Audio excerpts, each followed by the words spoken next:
اس کی بحالی کی اپلیکیشن دی گئی اور پھر دوبارہ میرٹ پر، تو آج نیب پروسیکیوٹر نے ان پر یہ اعتراض کیا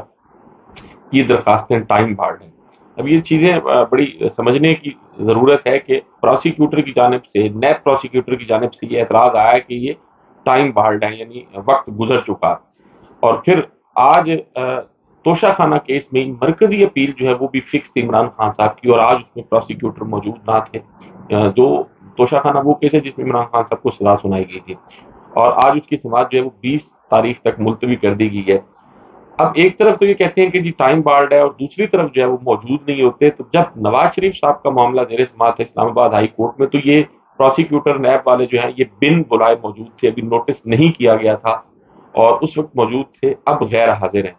تو ایک ایسا شخص جو بھگوڑا ہو، جو سزا یافتہ ہو، 4 سال کے بعد وہ آئے اور آ کے کہے کہ جی مجھے سن لیا جائے، تو اس پر نیب جو ہے وہ اعتراض نہیں کرتا۔ اور عمران خان کی جو پیٹیشنز ہیں ان پر یہ اعتراض کہ جی یہ ٹائم بارڈ ہے، تو آج پھر ان کے وکلاء کی جانب سے جواب یہ بھی دیا گیا کہ جی جو ترامیم شدہ قانون ہے اس کے مطابق ٹائم فریم مقرر ہی نہیں ہے۔ الٹیمیٹلی وہ میرٹ پر ان کا فیصلہ ہونا ہے۔ یہ ٹائم بارڈ والا جو ہے وہ بڑا، میں سمجھتا ہوں، غیر اہم تھا پروسیکیوٹر کی جانب سے جو اس پہ اعتراض کیا گیا۔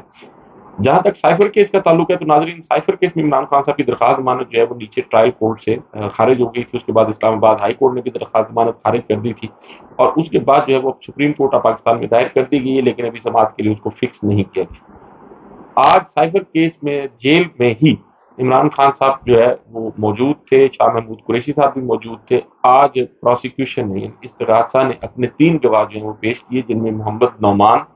شمون کیسر اور عمران ساجد شامل تھے۔ آج ان گواہان کے جو بیانات ہیں وہ بھی قلم بند ہوئے، اور عمران خان صاحب کے جو وکلاء تھے، جن میں سلمان صفدر صاحب بھی شامل تھے، بیرسٹر سلمان صفدر، ان کی جانب سے ان گواہان پر جرح بھی مکمل کر لی گئی ہے، اور پھر اس کی آئندہ سماعت جو ہے وہ 10 نومبر تک ملتوی کر دی گئی ہے۔ جس طرح توشہ خانہ کیس میں جلدی، تیزی اور پھرتی دکھائی گئی تھی ٹرائل کورٹ کی جانب سے، وہی تیزی اور پھرتی جو ہے وہ سائفر کیس میں بھی دکھائی جا رہی ہے کہ مطلب ہے 3 دن 2 دن کی اس میں تاریخ جو ہے وہ ملتی ہے۔ وہ وکلاء کو بھی اتنا جو ہے میں سمجھتا ہوں تیاری کے لیے ٹائم نہیں ملتا۔ اس کی وجہ یہی ہے کہ عمران خان صاحب کے جو وکلاء ہیں یقیناً ان کے پاس دیگر کیسز میں ہیں، اور ایک کیس ہوتا ہے جو روٹین میں فکس ہوتا ہے تو اس کے لیے وکلاء تیار ہوتی ہیں، لیکن بہرحال عمران خان صاحب کے کیس میں، اور خصوصاً یہ سائفر کیس میں جس طرح جلد بازی کی جا رہی ہے، اس سے یہ محسوس ہو رہا ہے کہ اس کا فیصلہ پہلے سے کر لیا گیا ہے کہ اس کیس میں کیا کرنا ہے۔ اصل میں عمران خان صاحب کا جہاں تک تعلق ہے، ایک تو چونکہ انہوں نے بڑا اعلان بھی کر دیا ہے، جیسے میں نے ویڈیو کے شروع میں کہا کہ جو نیب ترامیم کے خلاف جو فیصلہ تھا اس کی اپیل میں انہوں نے خود پیش ہونے کا فیصلہ کیا ہے۔ اب بنیادی طور پر یہ جو ڈینجرس ڈفرز ہیں یہ عمران خان صاحب کی تصویر اور ان کی ویڈیو سے بھی خوف زدہ ہیں، اس میں کوئی دوسری رائے نہیں ہے۔ 200 مقدمے بنانے کے باوجود بھی جب آپ کو مطلوبہ مقاصد پورے نہیں ہوتے آپ کے، تو پھر جو ہے وہ آپ اس قسم کے غلیظ اور اوچھے ہتھ کنڈے استعمال کرتے ہیں کہ ایک شخص جیل میں پڑا رہے، باہر بھی نہ آئے، اس کی تصویر بھی کوئی نہ دیکھے۔ تو عمران خان صاحب نے خود فیصلہ کیا کہ جی وہ اس جو نیب ترامیم والا معاملہ ہے اس میں اپیل میں وہ خود پیش ہوں گے، اور پھر جہاں تک پیش ہونے کا تعلق ہے تو مجھے لگتا ہے اس میں بھی کوئی 1-2 التوا کی تاریخیں دی جائے گی تاکہ اس دوران جو ہے وہ سائفر کیس کا فیصلہ کرا لیا جائے۔ اور ناظرین کو 28 کے قریب اس میں گواہ ہیں، جس میں اعظم خان صاحب بھی شامل ہیں، جن کی 164 کی اسٹیٹمنٹ ہوئی تھی۔ تو آج جو سلمان صفدر صاحب ہیں ان کی جانب سے بھی کہا گیا ہے کہ جی محسوس یہی ہو رہا تھا کہ جو پروسیکیوشن کے دباؤ ہے گواہان پر، وہ صاف نظر آ رہا تھا، ایک ایک کر کے انہیں پیش کیا گیا اور بڑی جلد بازی کی گئی ہے۔ لیکن اس کے ساتھ ساتھ دوسری طرف جو ہے وہ عمران خان صاحب کی اسپیشل جج کی تعیناتی اور جیل ٹرائل کے خلاف جو درخواست ہے وہ ملتوی کر دی گئی ہے 14 نومبر تک۔ یعنی ابھی کتنا بڑا ظلم ہے کہ بنیادی طور پر ایک شخص جو ہے وہ عدالت میں جا رہا ہے کہ جی میرا یہ اسپیشل جج جو تعینات کیا گیا ہے میرے کیس کے لیے، اس کی تعیناتی جو ہے وہ غیر قانونی ہے، اور میرے خلاف جو جیل ٹرائل ہو رہا ہے وہ بھی غیر قانونی ہے۔ اب اصولی اور قانونی طور پر پہلے ان 2 درخواستوں کا فیصلہ ہو جائے کہ کیا اسپیشل جج کی تعیناتی درست ہے، اگر تو درست ہے تو پھر ٹرائل جو ہے وہ جاری رکھا جائے، اور جہاں تک جیل ٹرائل کا تعلق ہے پہلے اس درخواست کا فیصلہ ہوگا کہ کیا جیل میں ٹرائل ہونا درست ہے یا نہیں۔ لیکن ان دونوں درخواستوں پر فیصلہ نہیں کیا گیا، اور اس کے باوجود کہ معاملہ جو ہے وہ اپیلیٹ کورٹ میں زیر سماعت ہے، سائفر کیس میں دھڑا دھڑ جو ہے وہ پروسیکیوشن اس کو سپورٹ کیا جا رہا ہے، اور ان کے گواہان جو ہیں ان کے بیانات قلم بند کیے جا رہے ہیں۔ آج ویسے اس میں ایک میں سمجھتا ہوں سپریم کورٹ نے فیصلہ دے دیا ایک قسم کا انتہائی معذرت کے ساتھ اگر کسی کو میری بات بری بھی لگے تو آج اس میں جج صاحب نے یہ ریمارکس دیے کہ جی انصاف نہ صرف ہونا چاہیے بلکہ ہوتا ہوا نظر آنا چاہیے. اٹارنی جنرل سے انہوں نے یہ بھی کہا کہ جی اگلی تاریخ تک کوئی اس سے پہلے جو ہے وہ آپ لاہے عمل بنائیں, اور پھر یہ بھی کہا کہ جی جیل کے اندر فیملی کے افراد یا وکلاء سے کیا سیکیورٹی تھریٹ ہو سکتا ہے, کیا سیکیورٹی کا خطرہ ہو سکتا ہے. یعنی دوسرے لفظوں میں آج یہ فیصلہ کر دیا گیا, سنا دیا گیا کہ جی سماعت جو ہے وہ جیل میں ہی ہوگی. اب جیل میں سماعت کیوں ہوگی اور جیل میں سماعت کوئی کیوں چاہتا ہے, اس کا جو ہے وہ اندازہ لگانا کو بہت زیادہ مشکل نہیں ہے. لیکن آج ایک اچھی خبر یہ آئی ہے کہ صنم جاوید جن کا پاکستان تحریک انصاف سے تعلق ہے, ان پر تھانہ سرور روڈ میں مقدمہ درج کیا گیا تھا کہ جی انہوں نے مسلم لیگ نون کا آفس جلایا, اور آج ان کی انسداد دہشت گردی کی عدالت میں جو ہے درخواست ضمانت فکس تھی, آرگومنٹس کے لیے آرگومنٹس ہو گئے تھے اس پر. تو آج جو انسداد دہشت گردی کی عدالت کے جج ارشد جاوید تھے, آج انہوں نے صنم جاوید کی درخواست ضمانت منظور کر لی اور انہیں 2 لاکھ روپے کی شورٹی بانڈ داخل کرنے کا آرڈر کیا. لیکن اس کے ساتھ ساتھ جو بری خبر ہے وہ یہ بھی ہے, ایک تو چونکہ پولیس کی یہ کیپیسٹی نہیں ہے, مکھی پر مکھی مارتے ہیں, ان پڑھ لوگ ہیں بنیادی طور پر, وہ جیسے عمران خان صاحب کہتے تھے نا کہ ایک تو ان کی تعلیم نہیں ہے اور دوسرا یہ تعلیم حاصل کرنے کی کوشش بھی نہیں کرتے.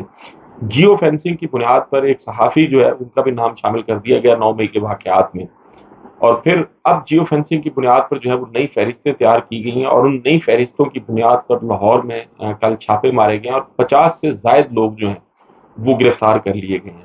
یہ میں سمجھتا ہوں بڑی افسوسناک صورتحال ہے. ایک طرف تو الیکشن کی بات کی جاتی ہے کچھ اداروں کی جانب سے کہ جی الیکشن کرائے جائیں گے, لیول پلینگ فیلڈ میسر ہوگی, لیکن پاکستان تحریک انصاف کے ساتھ جو ہے وہ بہرحال سوتیلوں والا سلوک کیا جا رہا ہے. ناظرین, اس کے ساتھ ساتھ فواد چودھری صاحب جنہوں نے پاکستان تحریک انصاف کو چھوڑ کے استحکام پاکستان پارٹی میں شمولیت اختیار کی تھی, ان کو 2-3 دن پہلے گرفتار کیا گیا تھا اور پھر ان پر ایک مقدمہ بنایا گیا تھا 406 امانت میں خیانت کا, کہ انہوں نے کسی شخص سے 50 لاکھ روپے لیے ہیں اور اس کو نوکری کا آفر کی تھی کہ جو ان کے 1 یا 2 بچوں کی نوکری لگوا دی جائے گی, اور پھر بعد میں انہوں نے 50 لاکھ روپے ان کو واپس نہیں کیے. تو آج انہیں یاسر محمود جوڈیشل مجسٹریٹ کی کورٹ میں پیش کیا گیا. تو پولیس کی جانب سے ان کا جسمانی ریمانڈ مانگا گیا تھا 5 دن کا کہ جی ہم نے ان سے 50 لاکھ روپے برآمد کرنا, لیکن آج 5 دن کا تو ریمانڈ نہیں دیا گیا, بہرحال 1 دن کا ریمانڈ جو پولیس کو دے دیا گیا, اور ساتھ میں یہ بھی کہا گیا کہ اگر اس میں کوئی پازیٹیو آپ کی ایفرٹ نظر نہ آئی اس میں انویسٹیگیشن میں, پھر مزید ریمانڈ جو ہے وہ نہیں دیا جائے گا. چلیں, یہ تو معاملہ قانونی ہے. ان کے وکلاء نے آج کہا ہے کہ جی نہ یہ 406 بنتا ہے اور نہ ہی اس کا کوئی مدعی ہے, اور پولیٹیکل وکٹمائزیشن کا نشانہ بنایا گیا, اس طرح کی اور بہت سی باتیں کی. اور انہوں نے یہ بھی کہا کہ جی ان کو بجائے جسمانی ریمانڈ دیے جانے کے پولیس کو ان کے جو کلائنٹ ہیں ان کو ڈسچارج کیا جائے. اس کا تو بہرحال فیصلہ جو ہے وہ کورٹ نے کرنا ہے کہ ان کو جوڈیشل کیا جاتا ہے, ان کو ڈسچارج کیا جاتا ہے, یا پھر ان کو ان کے ساتھ کیا سلوک کیا جاتا ہے, مزید ریمانڈ دیا جاتا ہے. لیکن اس کے ساتھ ساتھ ناظرین, فواد چودھری صاحب نے استحکام پاکستان پارٹی جوائن کی تھی. فواد چودھری صاحب کی گرفتاری پہ اب تک استحکام پاکستان پارٹی کی جانب سے کوئی مذمتی بیان نہیں آیا, کسی لیڈر نے ان کی گرفتاری کے خلاف نہ احتجاج کیا, نہ کوئی پریس ریلیز جاری کی ہے, اور نہ ہی کسی قسم کا کوئی بیان آیا کہ جی ان کے ساتھ زیادتی ہو رہی ہے. تو پتہ نہیں فواد چودھری صاحب کا جرم کیا ہے. شاید ان کا جرم یہ ہے کہ اس طرح انہوں نے اوورٹ ایکٹ جو ہے وہ ان کا نہیں ہے استحکام پاکستان پارٹی میں. شاید ان کو مزید سبق سکھایا جا رہا ہے کہ اگر آپ آئے ہیں تو پھر آپ کو پراپر آنا چاہیے, ورنہ جو ہے آپ کے آنے کی کوئی ضرورت نہیں ہے. شاید ان کو سبق سکھایا جا رہا ہے. لیکن یہ ساری چیزیں جو ہے ناظرین یہ بڑی افسوسناک ہے. اس میں کوئی دوسری رائے نہیں ہے کہ عمران خان صاحب کا جو مقابلہ جن لوگوں کے ساتھ ہے وہ اپنا پورا زور لگا رہے ہیں, اور اب بھی ان کی کوشش یہ ہے کہ عمران خان صاحب جو ہے ان کو کسی ریلیف ملنے سے پہلے جو ان کا سائفر کیس ہے اس کا فیصلہ جو ہے وہ کرا لیا جائے, اور بڑی تیزی اور پھرتی دکھائی جا رہی ہے اس میں. لیکن وہ ڈینجرس ڈفر جن کا عمران خان سے مقابلہ ہے ان کو یہ سوچنا چاہیے کہ سیاستدانوں کا مقابلہ جو ہے وہ بہرحال سیاست میں ہو سکتا ہے.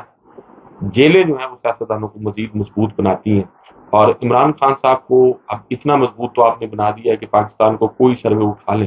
تو 80% سے زیادہ لوگ جو ہے وہ پی ٹی آئی کی سپورٹ کر رہے ہیں. ناظرین, آپ سے ملاقات ہوگی اگلی ویڈیو میں. اپنا اور اپنے ارد گرد کے لوگوں کا بہت خیال رکھیے گا. اللہ حافظ.